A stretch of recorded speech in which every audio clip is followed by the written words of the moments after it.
বিশ্ব শান্তির বার্তায় রাজধানীতে ছিল পবিত্র ঈদে মিলাদুন্নবীর জশ্নে জুলুসের শোভাযাত্রা, ছিল প্রিয় নবীর বন্দনা, খণ্ড খণ্ড মিছিল স্লোগানে দিনভর মুখর ছিল ঢাকা। সোহরাওয়ার্দী উদ্যানের জশ্নে জুলুসের সমাবেশ থেকে বিশ্বের সংঘাত বন্ধ হবে, প্রতিটি মানুষ থাকবে ভ্রাতৃত্ববোধে, এমনটাই চাওয়া প্রতিটি মুসল্লির। বিশ্বনবীর জন্মদিনের জশ্নে জুলুসের শোভাযাত্রায় ইয়া নবী সালামু আলাইকা, ইয়া রাসূল সালামু আলাইকা ধ্বনিতে মুখর রাজধানী ঢাকা। চারদিকে নারায়ে তাকবীর ও নারায়ে রিসালাতের স্লোগান। ঐতিহাসিক সোহরাওয়ার্দী উদ্যানের দৃশ্য এটি। শনিবার সকাল থেকে আঞ্জুমানে রহমানিয়া মাইনিয়া মাইজ ভান্ডারিয়ার সভাপতি ডক্টর সৈয়দ সাইফুদ্দিন আহমদ মাইজ ভান্ডারির নেতৃত্বে লাখো নবীপ্রেমী সুফিবাদী জনতার ভিড়। অংশ নেন জশ্নে জুলুসে। এ সময় প্রতিটি মানুষের হাতে ছিল ধর্মীয়, ফিলিস্তিনি ও বাংলাদেশের পতাকা। আল্লাহু আকবার ধ্বনিত হয় পুরো এলাকা জুড়ে। জশ্নে জুলুসে অংশ নেয়া ধর্মপ্রাণ মুসল্লিরা জানান, বিশ্ববাসীর ওপর রহমত বর্ষণ করে এদিন নবীজি পৃথিবীতে এসেছিলেন। তার দেখানো পথে চলার তৌফিক চান তারা।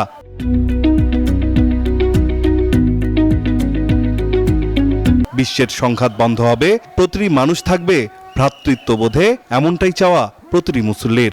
এই দেশ, এই জাতির প্রতি যেন আল্লাহ রসুলের যেন খাস রহমত ও বরকত বর্ষণ হয়, আমরা যেন সবাই শান্তিপ্রিয় দেশে বসবাস করতে পারি। আল্লাহ, আমরা এখানে সবাই উপস্থিত হয়েছি, মুসলিম জাহানের সবার ঐক্যবদ্ধ হয়ে আমরা তাদের জন্য মুনাজাত করছি, যাতে আল্লাহ পাক তাদেরকে হেফাজত করে।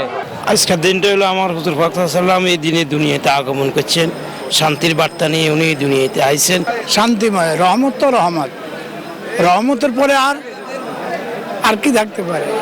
আমরা রহমত চাই, আমরা শান্তি চাই। এ সময় আঞ্জুমানে রহমানিয়া মাইনিয়া মাইজ ভান্ডারিয়ার সভাপতি ডক্টর সৈয়দ সাইফুদ্দিন আহমদ মাইজ ভান্ডারি ও আশেকানে গাউসিয়া রহমানিয়া মইনিয়া শহীদিয়া মাইজ ভান্ডারিয়ার প্রধান সৈয়দ শহীদুদ্দিন আহমদ পবিত্র বার্তা হৃদয়ে ধারণ করে ব্যক্তি, পরিবার ও রাষ্ট্রীয় জীবনে তা প্রয়োগ করার কথা জানান। তবেই সমাজে শান্তি, ভ্রাতৃত্ব ও মানবিকতার আলো ছড়িয়ে পড়বে।